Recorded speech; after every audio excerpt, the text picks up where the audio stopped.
Atenção! Começa agora uma teleaula de Ciências do Ensino Fundamental. Você vai assistir a teleaula de número 36. Bons estudos!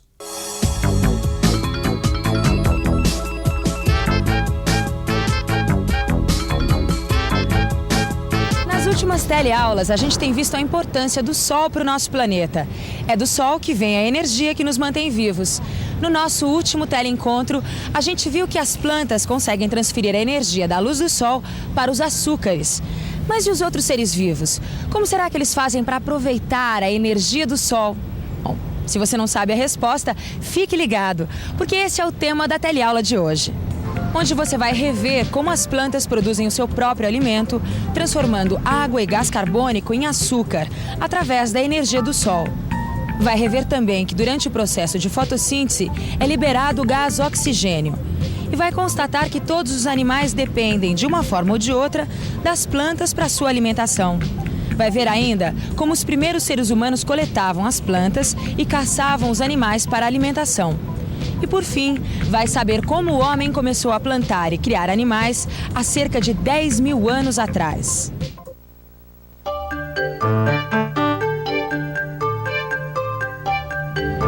Tem uns dias que o sol está forte mesmo, né? Pegando para valer. As pessoas podem até reclamar do calor. Mas você já imaginou como é que seria a vida na Terra sem o sol? Esse é um risco que nós corremos no futuro. E por falar em futuro, vamos imaginar que a gente estivesse no século 24, mais precisamente no ano de 2345. Olha só a notícia bombástica que o jornal dessa época poderia trazer. O Sol está se apagando. Os astrônomos confirmaram o que até então era apenas uma suspeita. O Sol está mesmo perdendo seu brilho. Medições diárias feitas em vários pontos do planeta apontam uma rápida diminuição de energia solar. Segundo informou o Instituto de Energia Solar, dentro de 20 anos, o Sol deve se apagar por completo.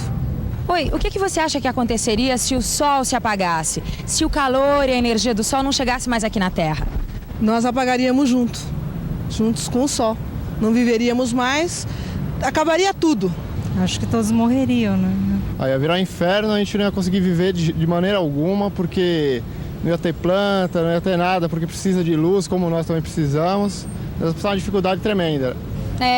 Na verdade, se o Sol realmente se apagasse, todas as formas de vida na Terra, muito provavelmente, iriam se apagar também. Isso porque é o Sol que fornece energia para o nosso planeta. Energia essa que nos mantém vivos. Como as plantas, por exemplo. Você lembra na última teleaula, quando a gente viu a maneira como elas conseguem transferir a energia da luz do Sol para os açúcares? Elas fazem isso através de um processo chamado fotossíntese.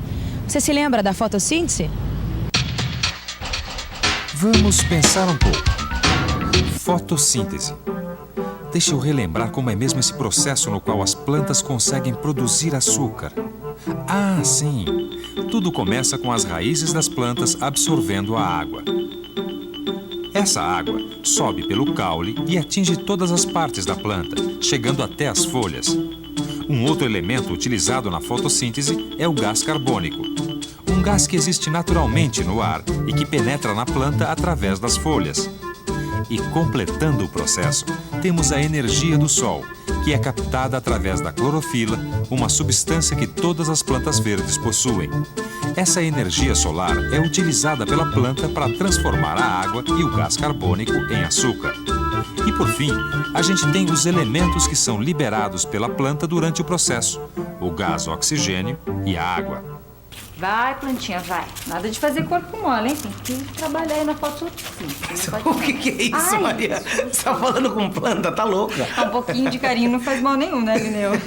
Só carinho não adianta, né, Maria? Tem que ter luz também. Sem luz, nada de fotossíntese. Falar em fotossíntese, eu me lembrei daquilo que você falou pra mim esses dias, que todos os seres vivos, de uma forma ou de outra, acabam usando a fotossíntese. Como é que pode isso? Quer dizer, apesar de ser um processo realizado pelas plantas, todos os seres se beneficiam dele. Mas como é que isso é possível? O que a produção de açúcar de uma planta tem a ver, por exemplo, comigo, um ser humano? Tá, tô entendendo. Olha, pra você entender, a gente tem que observar a alimentação dos animais. Quer ver a jaguatirica, por exemplo, né? Ela é um animal super feroz. Você já ouviu falar, né? Já. A jaguatirica se alimenta de preás, por exemplo. As preás, por sua vez, comem capim. Já na cidade, a gente pode encontrar uma lagartixa. Essa lagartixa pode comer uma aranha. Essa aranha pode se alimentar de uma traça.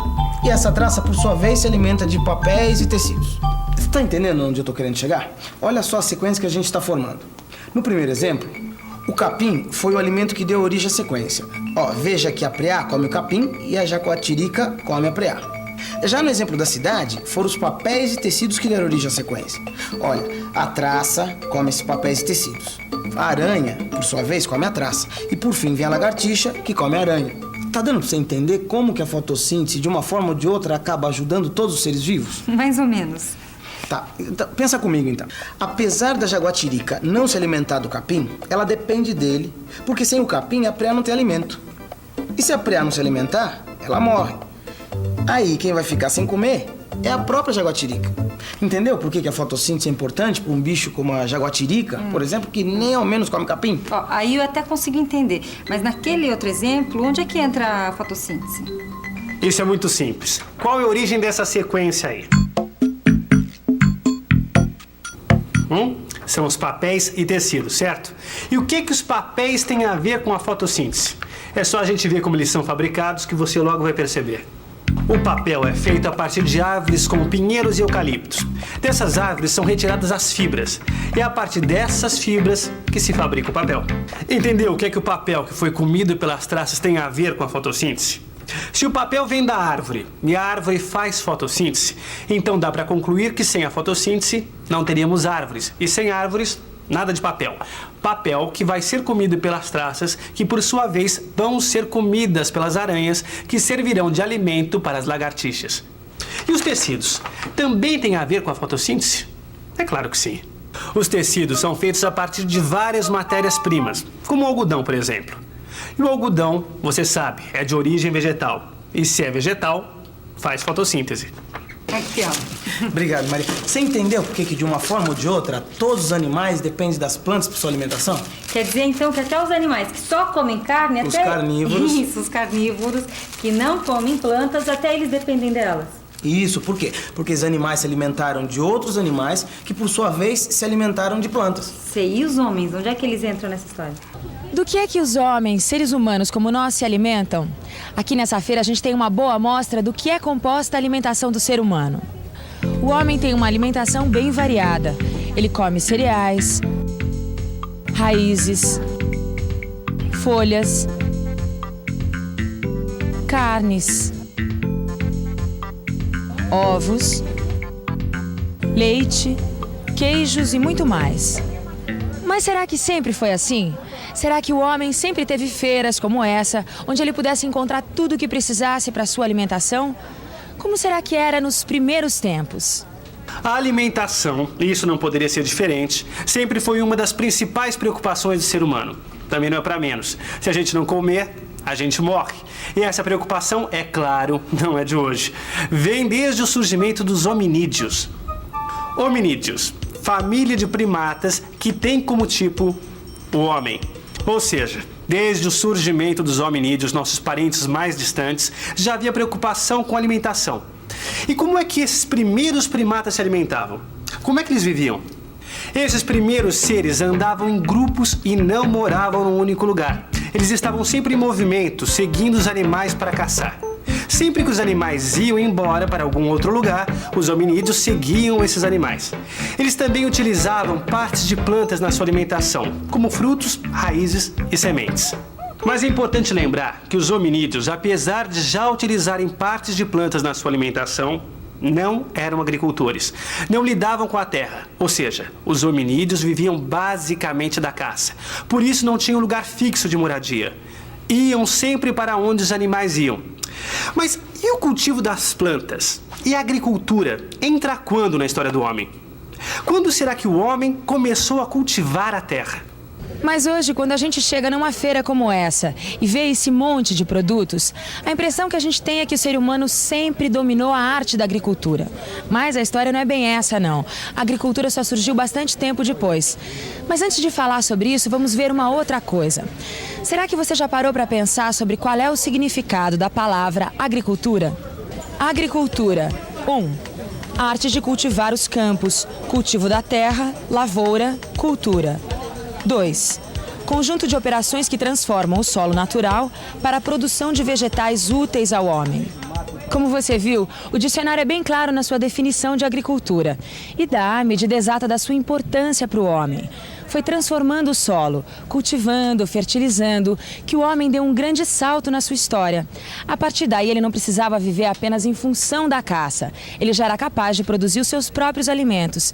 Mas quando será que foi isso mesmo? O homem começou a desenvolver as técnicas de agricultura há mais ou menos 10 mil anos atrás, ou seja, em torno do ano 8000 a.C. Mas não foi só a agricultura que o homem começou a desenvolver nesta época. Junto com as técnicas agrícolas, surgiu também a domesticação de animais. Pela primeira vez na história, o homem não precisava mais caçar para comer. Quer dizer que foi há mais ou menos 10 mil anos atrás que o homem começou a plantar. Isso. E o que isso tem a ver com a fotossíntese? Ó, Maria, pensa comigo. Se a planta é a base da alimentação, e se são as plantas também que conseguem transformar a energia do sol para se desenvolver, quando o homem começou a dominar as técnicas de cultivo, era como se ele estivesse começando a utilizar a fotossíntese a seu próprio favor, entendeu? Quer dizer que apesar de tudo que nós fazemos, se não fosse o sol, a luz e o calor do sol, vida que é bom mesmo a gente não ia ter aqui. Não é, até porque o sol, que é a grande fonte de energia, ele dá origem e desenvolve as plantas. E as plantas, como a gente já viu, são a base da alimentação de todos os seres vivos. Gostei disso, viu? Mas será que não dá pra gente dar uma revisadinha nisso tudo que a gente viu, não? É pra já. E atenção, se liga aí que é a hora da revisão. Na teleaula de hoje, você viu por que a fotossíntese é importante para os seres vivos. Você reviu como é o processo de fotossíntese, quando as plantas, transformando água e gás carbônico em açúcar através da energia do sol, produzem seu próprio alimento. Você reviu também que durante esse processo é liberado o gás oxigênio. E pôde constatar que todos os animais, de uma forma ou de outra, dependem das plantas para sua alimentação. Você ainda viu como os primeiros seres humanos colhiam as plantas e caçavam os animais para a alimentação. E por fim, soube como o homem começou a plantar e a criar animais há cerca de 10 mil anos atrás. Como você viu na teleaula de hoje, o Sol é o grande responsável por toda a energia que mantém os seres vivos na Terra. Só que essa energia a gente não aproveita diretamente do Sol, não. São as plantas que fazem isso pra gente, transformando a energia do Sol para que a gente possa utilizá-la. E é essa energia do Sol, transformada pelas plantas, que possibilitou toda essa variedade, esse monte de alimentos que a gente viu aqui. Oh, obrigada. Então, você está servido de energia do sol transformada em alimento? Até a próxima teleaula.